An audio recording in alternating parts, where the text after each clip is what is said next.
So we came to talk about community engagement and security initiatives, examples from Python and Rust. I'm Deb from the PSF. Beck from the Rust Foundation. Okay. So Python and Rust have a lot in common. We're both mid-sized language foundations with vibrant global communities and not quite enough funding to do everything we want to do. But we have gotten some funding for security. But we have got money for security. We have big dreams. Yes, we do have some money for security. Every security journey is a little different. Python's been around a little bit longer. Like Linux, we started in 1991. The original architect was Guido van Rossum, who passed leadership on to a steering council in 2018. So we have a lot of history, and the expectations around security have evolved a lot over the last 30 years. Rust, we are a baby by comparison. We're like Gen, I don't know, B? Alpha? Alpha or B? I mean, you know, Rust Point, the first release was 2015, so we're not even 10 years old yet. And, you know, Rust developed slightly differently. It was a different world, different people, but security is security regardless of what language you're speaking. So we hope that learning about our work will help you all on your journey. And this is the first step in your security journey. And it might sound a little bit funny to people who have largely developed software inside of corporations to say like, hey, it's time to build consensus on where we're going next. So like if you work at a company and the boss says, we're prioritizing security in more elaborate and expensive ways, you'd be like, okay, you're an employee, you accept that. Maybe you even go to LinkedIn, which we now do, and say, great news, my company's gonna be hiring some security people soon. Woo! But you know, it's a little different in a community-driven project. A little bit. Because nobody's on your payroll, and so when you say let's do more security, you get a little bit more skepticism, or a little bit of I already gave you the code for free. Why should I do more free work, especially if it's a kind of work that I am not skilled at or interested in? So that's where the consensus building comes in. So yeah, open source security is still open source. You know, when I started talking about people in the Rust ecosystem about a potential plan to invest some money that we might be given into kind of proactive security work in Rust, you know, lots of people like just saw padlock, you know, closed door emojis, handcuffed alarms, like that was just the reaction. It was like, oh, no. It's like security means closed. Security is the opposite of how we feel and you know, what we're doing here in open. It was clear the term, just the very term security wasn't immediately compatible or comfortable with how people kind of saw themselves and their identities and what they were doing in open source. So, you know, I kind of thought, oh, I've got some work to do. And we did get money solely for security work, which is great. Thank you, Michael. And some of the core community was already on board before we hired anyone, but a key piece of bringing the community along for the ride, like the folks who are a little bit further out from the center, not the people that kind of live in our repositories, but it was who we chose to fill those roles. Like we heavily promoted hey, we're gonna be doing this work, we have these roles, to our existing network. So when we chose people to do the work, they were already part of the community. It wasn't like, who's that? Or like, why is a narc over here? Or whatever. It was like, oh, it's Seth, that's cool, we like him. So so if you can't hire someone from within your community, at least hire someone who kind of understands open source communities. And you know, that's like part of the trust, but the other piece of the trust is letting people know like what the expectation is. Like, you know, who's paying for this extra work? Who's gonna be doing this extra work? So they're not like, wait, are you about to give me an unpaid homework assignment? And the answer kind of has to be like, no. I would recommend that you get someone who understands that community members are not paid employees. You can't give them orders. You can't make them do things. You can only sort of like encourage them to make the things you want to do less difficult, and then maybe if they are willing to learn, to participate. So for Rust, as I said, because we're still growing, we don't have as big a community as Python, and we're still kind of developing as an ecosystem, figuring out who we want to be, where we want to be. We didn't have a huge pool of existing security researchers. There are a few out there. They were already being paid megabucks by the big tech organizations, and we can't compete with that on market salaries.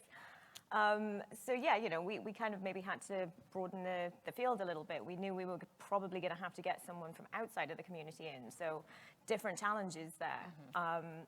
That said, we went for someone that understood open source, but that could bring in new, different skills and experiences. Someone that had actually been working in security for a very long time, but in different kinds of, fun, cool areas. We luckily, that person, because they just understood the context, but they were coming in from outside, they've assimilated really well. People have actually started to see the benefit of having someone dedicated there that is doing this work, that has time and, the job description to just say, right, this is a problem, and I'm just going to devote myself to this and build something really cool and bring the community along with us. So, this was luckily a successful argument for us that we made, and the community came with us. Yeah, and I think that doing the work is only one part, right? Talking about the work? Talking about the work. We must always talk about the work. Otherwise it doesn't happen. It's like a tree in the forest. Well, and people want to comment. What would happen if you did the work? If you don't talk about the work, then there's nowhere for people to comment. I mean, at the very early stages of exploring doing security, as I said, we needed to bring people with us. Being transparent about that was really key. And, we're preaching to the converted here, but we tried to do that through the whole process. So it wasn't just, we think we can get some money to invest in security. Do you think this is a good idea? We actually asked members of the community to help us in the recruitment process as well, so that that person that we eventually chose and, who was coming in from outside had the consent of the community to kind of go through and work with them. Yeah, and one thing that's been really great on our side is having really regular written updates on the security work. So nobody can ever be like, oh, I had no idea that was going to happen. So we've had both Seth Larson and Mike Fiedler writing many blog posts that detail the progress and the impact of the various activities. And you can kind of see the arc coming. So, no surprises. No, and, totally second that. And one of the actually really good things about working with Alpha Omega, I think, for the both of us, is that we have to write, a little report every month on progress and what we're doing and what our plans are. And it helps to keep people informed. It's really useful to just be able to say to anyone that's interested, oh, if you're interested, yeah, just go look over here. This is the journey. Plus, I love reporting. I think it's good. So it's a lot of fun for us. Yeah. And then, it's not only looking at where the official reports are, but I've also encouraged our folks that are working on security to go to events and participate in the podcasts that our community is already listening to, and collaboration with our peers at other projects like Rust. And because I want the work that we are doing that is useful at our repository and our programming language repo to be useful across communities.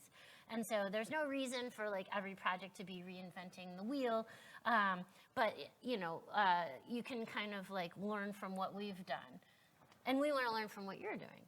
100%. And one of the reasons that we thought this was going to be really fun today, Rust and Python on the site, we're not in competition. We're here to share and to collaborate and to learn from each other, because reinventing wheels is kind of dull.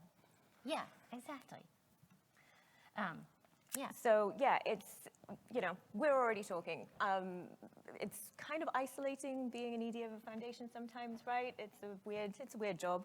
And everyone hates you sometimes. So it's really nice to kind of talk to your peers in other organizations.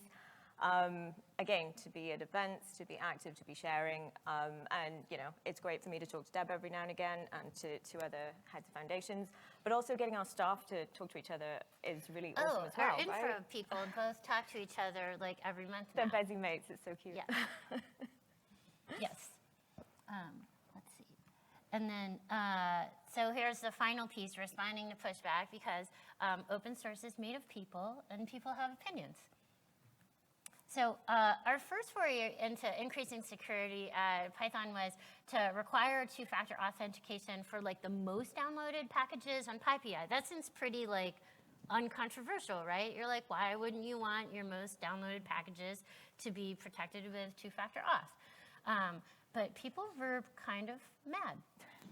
Not all of them, but some of them were a little like, I just, like, as I mentioned, Python and the package index have been around for a really long time, so sometimes people would get a note like, you know that project that people have been pestering you about for 10 years that you've been trying to distance yourself from? Like, we want you to add two-factor auth to it. And they're like, no. We had one person remove their package. But so when we decided we were going to require two-factor auth for the whole index, we did like so much more, like getting people ready, talking about it. Like Mike Fiedler probably sent out 400,000 emails to people in the community, like some to the same people, some again and again, like, hey, it's coming, two-factor auth, it's still coming. So when it came out on January 1st, people were like, I've gotten 6 emails. I read all the blog posts. I heard you on every podcast I listened to in the community. I know, which was actually way better, so. That does sound way better than the alternative. Yes. So, I mean, one of the things that we first picked up when we started consulting and we started listening to the community was that there was a fear that, we get new shiny security engineer that was going to come in and point to stuff and go, that's insecure or that's broken. And that's all they would do. And they would just expect everyone else to fix it. That was, that was a very, very real fear. And, it's not something that we wanted to happen. We didn't want someone just to come in and point at things and say that needs fixing. We needed someone or people to come in and fix said things. So, this pushback was totally fair. And it made us realize that we needed to kind of think a little bit differently. Maybe we needed to invest a little bit more to ensure that actually, what we were looking at, what the research was doing, was actually, resulting in meaningful change, but that wasn't actually putting any extra burden on our lovely maintainers and giving them homework that we weren't paying them for. So what we needed was, an additional software engineer to help us with this, to work with the project, to work with the security engineer, to kind of join all of the dots. And he is here today. There's Adam. Hey, have a wave. But no, it's been amazing having that facility. It was a more rounded approach, and we got there because we were able to consult and we were able to listen, and people had valid things to say. We've had to be wise with our expenditure, but doing it this way helped us to kind of integrate things seriously and seamlessly without, that horrible displacement of burden. Yeah. So the other thing, I think it helps, like, for Python that we have a community-wide culture of sort of assuming the best, which people try to do. And, not everyone is perfect every day. But, like, expecting everyone to sort of work in a collaborative spirit to the best of their abilities has been really key. And security buy-in might not be the only reason that you want that at your project. But it does particularly help here. So when people don't like the way things are going, you start by assuming that they don't hate security or that they don't want the project to succeed. You kind of ask them all right, which part is really kind of grinding your gears or throwing sand in your project here, and see if there's a path that takes your feedback on board where everybody wins. Yeah, and it's, I think, important sometimes to kind of stand back and, remind people that we're in it together, not just in a we're working really hard on this ecosystem kind of way, but big picture stuff. We're all consumers at the end of the day. We're not doing the security work for the fun of it. We're not doing it just to, frustrate some malicious actor somewhere in the world who's trying to get in. That's not the point. The point is that we can all, use wonderful apps to check into mediocre convention center hotels and have lovely Deliveroos bring us food, and that my old dad won't get bamboozled by internet banking or scammed out of his life savings. So it's really nice every now and again to kind of bring in those kinds of narratives and those kinds of stories as well, because we are all consumers of this kind of technology and we all benefit from having this security done well. And so after you listen and you get all this feedback, you have to actually then incorporate it. It's like listening to somebody's feedback and then not doing it is sort of insulting. And your community deserves better. And consensus building is great, but it also isn't magic. It takes longer, and sometimes it means spending a lot of time listening to something that it feels like only one person in the room is really concerned about. But I think that it helps to remind yourself that if you only have a handful of people in your core room, that if one person is like, no, this is really, really important, there might be another long tail of a few dozen or even hundreds of people that have the same concern but don't have access to that room or didn't know they could speak up or where they should speak up if they did. And so and sometimes feedback is not delivered like, ooh, I love those shoes, but also, what if you had a matching scarf? It might be like, yeah, this sucks, and I'm not into it. So you know, sometimes you have to pull a little bit more to get the useful, actionable parts out of the feedback.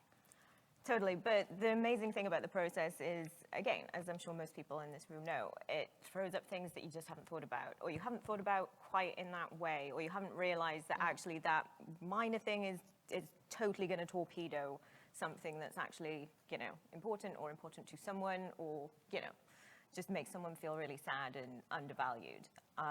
So the value of this process is huge in itself, just to help people feel listened. You know, an awful lot of the time in open source, we're never going to get 100% consensus. We're never going to, well, sometimes we will, but a lot of the time we won't get absolutely everyone get to a point where they're all thumbs up, 100% on board. You know, there's always going to be some skepticism, or there's always going to be some unhappiness. But at least, you know, listening to people, taking their concerns on board. If you're going a different way, explaining why you're going a different way, and, you know, why that is the best option, and what you can do to maybe mitigate any damage by doing that option is a really good thing. But yeah, even just going through that process, if people have had the chance to express themselves, you've explained why you're taking the course of action you have, it still makes people feel valued and part of the process. Great. So yeah, sustainability, it's not a one-time thing. It's an ongoing and sustained effort, right? We can't just do like, yes, I'm going to do security in 2024, and it will be fixed by the end of 2024, and we'll do something else in 2025. Yeah, everything will be rosy next year. You we have can some just other do things else. to do in 2025, right? Oh. Yes. No, okay, including security. So one of the things we did talk about funding, nonprofits spend a little more time than we'd like to worrying about funding and planning for different funding scenarios. Multi-year funding is our favorite. And those kinds of commitments help us focus on our work. So we'd love to see that for all of our critical activities, but since we're talking about security, I'll make a little plug for that here. I think I put in here, oh yeah, Fastly, 5-year commitment. 5-year commitment. 5-year commitment. Love it. So thank you, Fastly. That helps us up with our planning. Yes. And then, yeah, I can't deprive you of the opportunity to talk about funding as well. I've never been on a stage and not talked about funding, and I don't plan to start now. Yeah, at Rust, we wouldn't be in a really good place where, you know, we have really good work going on, investment in the ecosystem. You know, we wouldn't be able to afford really good security people from our core budget at the moment because we're just not big. We're not that big, you know. Yeah. We don't have a huge, but we don't have Linux money. But we have Alpha Omega money. But we have Alpha Omega money. So that's really great at funding security, our security, your security right now. We don't know if that's going to go on forever. But yeah, we have a lot of work to do as EDs of these foundations, trying to kind of find that money to sustain that kind of security effort, because quite frankly, it's a fucking bargain, right? Yes. The security work we're doing does not cost very much in the overall scale of tech spending. And so, yeah, you know, it's our job to hammer that point home at every opportunity. So sorry, guys, but you will hear this again sometime. Excellent. The other piece of sustainability is the interorganizational collaboration. So, and this has been mentioned a few times today, that like it's really key. Like there is so much to do, so much history that each entity has, so many ideas that folks have about best practices, and then so many things that we have in common. We move faster when we share our ideas and our best practices. And so it's in our interest to make interacting with the open source foundation on security issues like easy and not drastically different at each place. Like, oh, ours is chronological, but yours is alphabetical for just reasons. You know, like that doesn't make any sense. And so we're both working with the Eclipse Foundation on convening that conversation about security best practices, making sure that we're responding to the current like legislative landscape, cybersecurity, Resilience Act and all that kind of stuff, like with one voice and not like, you know, just sort of like scattershot. Getting a bit more standardized. Yep, it's going to be super dull, but it's going to be really worth it, I think. I love being dull so I don't get surprises. That's like, I want other surprises. I want like people to bring chocolates. Good surprises. Yeah, or sushi or something. I don't want security surprises. Amen to that. Yeah. Amen. And I think we're out of time anyway. So, okay. Oh, we have a nice end slide. Look, it's a snake and a crab. If we have time, we'll take 1 or 2 questions, but I don't know if we do. Maybe you one. have the power here. Fast. You have the power. Okay. 1. I know recently Rust on Windows had the CVE with the 10 out of 10 score. I know there were at least some community members that were upset about the 10 out of 10 score. They didn't feel it deserved it. Has it been, assuming the Rust Foundation doesn't, has it been frustrating not having control over CVEs? Sorry? Oh, sorry. Has it been frustrating for the Rust community to not have control over CVEs? And did you not deserve your 10 out of 10? I think I heard in there. Okay, I am going to leave. So I have my director of technology and Adam, who is our security software engineering person. They can definitely maybe give you a more nuanced opinion there, but it's a conversation that we're having. It's, yeah, again, we're still in a kind of nascent growing stage. So, yeah. Love it. The answer is yes. I was expecting nuance, but thank you. Thank you very much, Adam. We can be out in the hallway for a few minutes Sure. after this for nuance. Is there any other quick question or?